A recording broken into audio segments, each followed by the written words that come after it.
அப்பா நல்ல பசி கொடுவா பிரியாணி செஞ்சுருக்காங்களாம். இந்த கரண்டியார போகிறதுலாம் நமக்கு கட்டுப்படி ஆகுது. போட்டு நவுத்திரு நிற்கி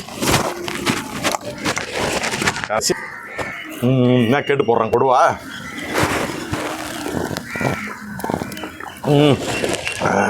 மண் தண்ணி வாடை, மண்பானை தண்ணி வாடை அப்படி தான் இருக்குது. பஸ் ஒன்று தான்.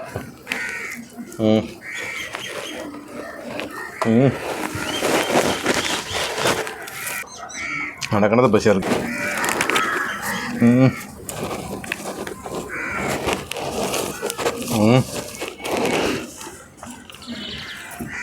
பக்கா